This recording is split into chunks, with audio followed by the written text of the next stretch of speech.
Hello students, welcome back to my channel Commerce Tute, your flight to success. And yes students, as you can see on the screen, today we are going to discuss, or you can say better, we are going to distinguish between internal trade and foreign trade. Chapter number 2, trade, 11th commerce, OCM subject. Okay, so let's get started students. All the points you can see on the screen, we will discuss them thoroughly.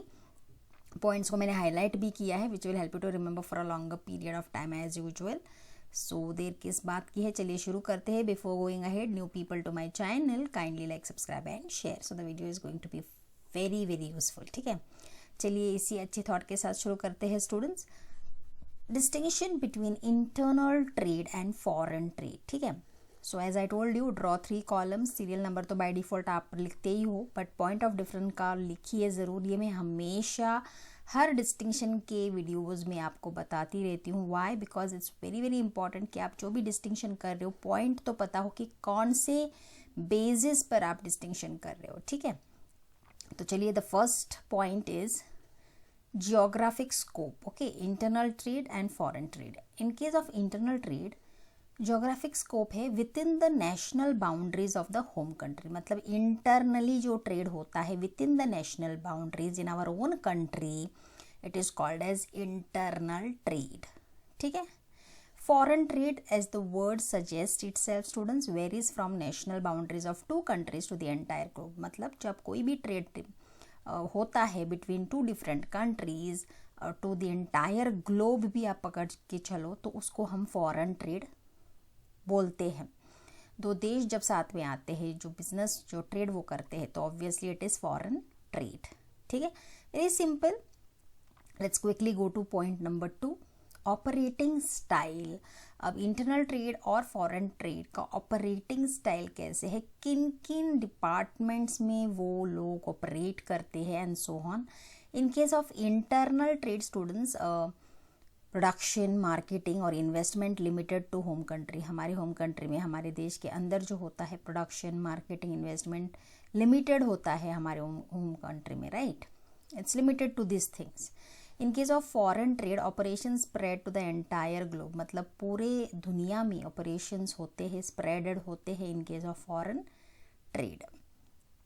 Third point है tariff, any taxes, any charges on that. So in case of internal trade, tariff rates of various countries do not affect the internal trade. Obviously हम हमारे देश में ही trading करते हैं, तो उस हिसाब से देखा जाए तो कोई भी टैरिफ रेट्स अफेक्ट नहीं करता है इंटरनल ट्रेड को. दूसरे कंट्री के जो भी रेट्स होते हैं, करेंसी होती है, जो भी टैरिफ्स होते हैं, वो हमारे इंटरनल ट्रेड को अफेक्ट नहीं करते हैं. ठीक है, in case of foreign trade, tariff rates of various countries affect the foreign trade. Obviously जब अगर हम कोई भी ट्रेडिंग करते हैं between may be India and USA, तो ऑब्वियसली वहाँ के टैरिफ रेट्स इंडिया को अफेक्ट ज़रूर करता है, तो it's definitely going to affect the foreign trade.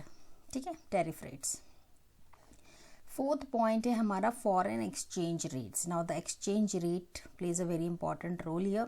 Foreign currency की बात हो रही है स्टूडेंट्स, सो ऑब्वियस है जब हम इंटरनल ट्रेड के बारे में बात कर रहे हैं तो fluctuations in foreign exchange rate do not directly affect the internal trade. Definitely अगर हम हमारे we are doing trading in our own home country, in our domestic country you can say, तो वहाँ पर अगर कोई भी फॉरेन एक्सचेंज रेट चेंजेस होते हैं, या डॉलर बढ़ जाता है या कम हो जाता है, डिराम बढ़ता है, कम होता है, this are the currencies, right. तो वो चेंजेस जो है, वो फ्लक्चुएशंस जो है, वो हमारे कंट्री और हमारे इंटरनल ट्रेड को अफेक्ट बिल्कुल भी नहीं करते हैं. ठीक है, in case of internal trade. In case of foreign trade, definitely students अगर 2 देश ट्रेडिंग कर रहे हैं, इंडिया यूएसए, तो ऑब्वियसली डॉलर का बढ़ना या गिरना, definitely changes in the foreign currency rate directly affects the foreign trade. ठीक है, as simple as that. Let's quickly go to the 5th point students. This points are very very simple. Quotas. What do you mean by quotas? Quotas in case of internal trade, quotas imposed on exports and imports by various countries do not directly affect the internal trade. Quotas मतलब the amount of restrictions you can say. मतलब इतने कोटा वाले goods ही आप import कर सकते हो या export कर सकते हो. ये जो चीज़ें हैं दूसरे कंट्रीज़ की, यहाँ पर अफेक्ट बिल्कुल नहीं होता है बिकॉज ये इंटरनल ट्रेड है. So quotas imposed on exports and imports by various countries do not directly affect the internal trade. किसी देश का कोई भी imposition on the quotas यहाँ affect बिल्कुल नहीं करता है, लेकिन ये चीज़ फॉरेन ट्रेड में बिल्कुल नहीं होती है. Foreign trade has to operate within the quotas imposed by various countries on the exports and imports. तो दूसरे देश जो होते हैं, जो भी वो कोटाज इम्पोज करते हैं कि इतना अमाउंट ऑफ गुड्स ही आप इम्पोर्ट कर सकते हो या एक्सपोर्ट कर सकते हो, वो डेफिनेटली फॉरेन ट्रेड में अफेक्ट होता है और उनको उसी के साथ ऑपरेट करना पड़ता है. ठीक है. 6th पॉइंट है culture. Definitely domestic culture of the country affects on product design.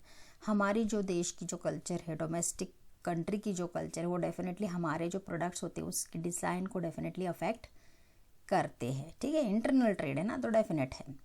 In case of foreign trade culture of various countries affect on product design. तो जब हम कोई भी प्रोडक्ट इंटरनेशनली सेल करते हैं, एक्सपोर्ट करते हैं या इम्पोर्ट करते हैं, तो उनके जो डिफरेंट कल्चर होते हैं वो डेफिनेटली अफेक्ट होते हैं प्रोडक्ट डिज़ाइन में. ठीक है.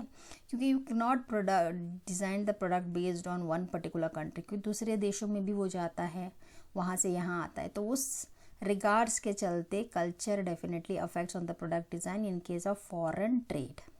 ठीक है. Last but not the least students, markets and customers. Internal trade में usually domestic companies meet the needs and demands of local markets and customers. Definitely internal trade within the country, home domestic companies होती है, तो ये लोग क्या target करते हैं, ये लोग देखते हैं कि नीड्स और डिमांड्स क्या है लोकल मार्केट और लोकल कस्टमर की. ठीक है. तो ये उनका पर्पस होता है, ये उनका ऑब्जेक्टिव होता है. लेकिन फॉरेन ट्रेड में ऐसा नहीं होता है. इनको अंडरस्टैंड करना पड़ता है the market and the customer of various countries, क्योंकि आप लोग फॉरेन ट्रेड में इन्वॉल्व हो रहे हो, you are going to export and import the goods from other countries, तो definitely they have to understand the market and customers of their various countries. ठीक है. So I hope students this is a very simple distinction between, but yes अगर आपने इसको अच्छे से समझा और जो भी पॉइंट्स मैंने हाईलाइट किए हैं उसको याद रखा, you can put this statements in your own word students, and I hope this will definitely help you. ठीक है. So I hope this concept that is distinction between internal trade and foreign trade is clear to you all. Kindly comment in the comment section and tell me more to come, students. We will solve all the exercises also. Till then, take care. Thank you so much.